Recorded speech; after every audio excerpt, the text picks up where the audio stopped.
നമ്മുടെ പുതിയ വീഡിയോയിലേക്ക് എല്ലാവർക്കും സ്വാഗതം.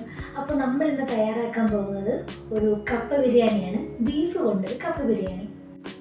അപ്പോൾ അതിന് വേണ്ടിയിട്ട് ഞാൻ കൊച്ചുള്ളി എടുത്തിട്ടുണ്ട്, 2 സവാള എടുത്തിട്ടുണ്ട് നീളത്തിന് അരിഞ്ഞത്, 2 പച്ചമുളക്, ഇഞ്ചി വെളുത്തുള്ളി ചതയ്ക്കണം. ഇത് നമുക്ക് കപ്പ നല്ലതുപോലെ കഴുകി വൃത്തിയാക്കിയാണ്ട് വെച്ചിട്ടുണ്ട്. ഇതുപോലെ കൊത്തി അരിയണം കേട്ടോ.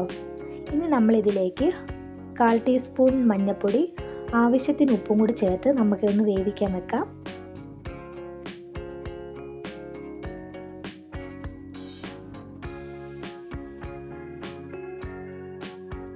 അങ്ങനെ നമ്മുടെ കപ്പ ദാ നല്ലതുപോലെ വെന്ത് കുഴച്ച് ഞാൻ എടുത്തിട്ടുണ്ട്. ഇനി നമുക്കിതൊന്ന് മാറ്റി വെക്കാം.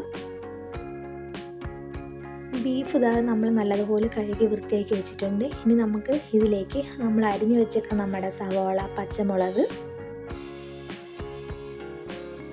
ഇഞ്ചിയും വെളുത്തുള്ളിയും ചതച്ചത്,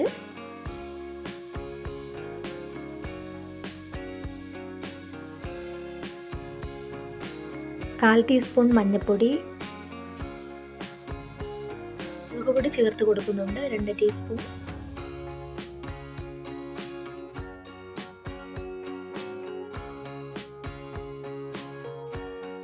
മല്ലിപ്പൊടി ചേർത്ത് കൊടുക്കുന്നുണ്ട്, അതും 2 ടീസ്പൂണാണ്.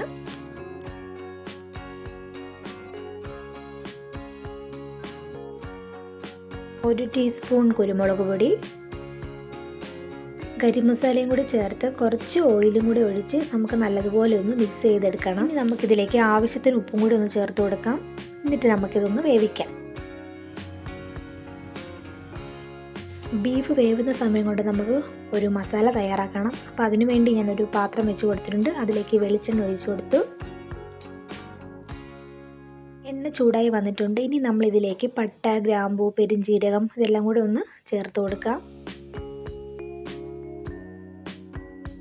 ഇനി നമുക്ക് വറ്റൽമുളകും കറിവേപ്പിലയും കൂടി ചേർത്ത് നമുക്ക് നമ്മുടെ കൊച്ചുള്ളിയും കൂടി ഒന്ന് ചേർത്തിട്ട് നല്ലപോലെ ഒന്ന് വഴറ്റിയെടുക്കാം.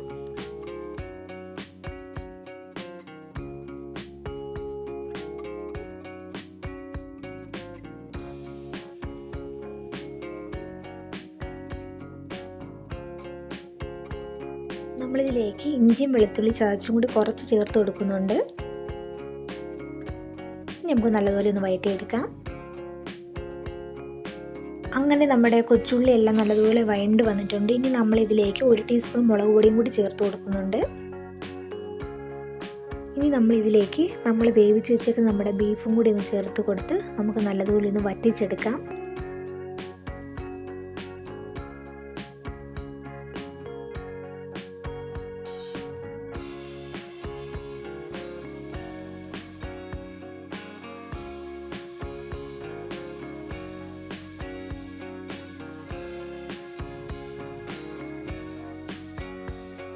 ഗ്രേവിയൊക്കെ ഏകദേശം നല്ലപോലെ വറ്റി വന്നിട്ടുണ്ട്. ഇനി നമ്മൾ ഇതിലേക്ക് നമ്മൾ വേവിച്ച് വെച്ചേക്ക് നമ്മുടെ കപ്പ ചേർത്ത് കൊടുക്കാൻ പോവുകയാണ്.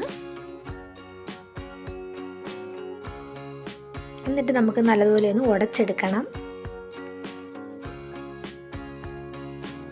നല്ലതുപോലെ ഉടച്ചെടുത്തിട്ടുണ്ട്. ഇനി നമുക്കിതൊന്ന് ഒരു 5-10 മിനിറ്റ് നമുക്കൊന്ന് അടച്ച് വെക്കാം. ഇനി നമുക്ക് നമ്മുടെ തേങ്ങ ഒന്ന് മൂപ്പിച്ചെടുക്കണം. അപ്പോൾ അതിന് വേണ്ടിയിട്ട് ഞാനൊരു പാൻ വെച്ച് കൊടുത്തിട്ടുണ്ട്. പാൻ നല്ലതുപോലെ ചൂടായി വന്നപ്പോൾ കുറച്ച് വെളിച്ചെണ്ണയും കൂടി ഒഴിച്ചു കൊടുത്ത് ഇനി നമുക്ക് നമ്മുടെ തേങ്ങയും കൂടി ഒന്ന് ഇട്ട് കൊടുക്കാം. നല്ലതുപോലെ മൂത്തെടുക്കണം.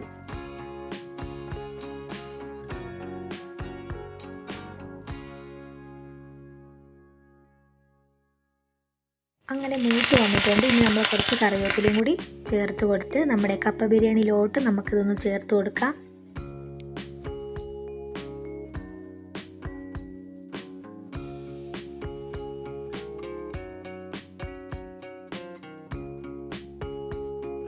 ഇനി നമുക്കിത് നല്ലതുപോലെ ഒന്ന് യോജിപ്പിച്ചെടുക്കണം.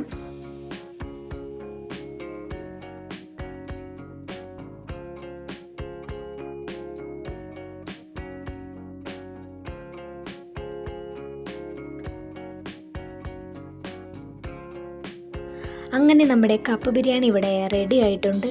വീട്ടിലെല്ലാവരും ട്രൈ ചെയ്ത് നോക്കണം കേട്ടോ.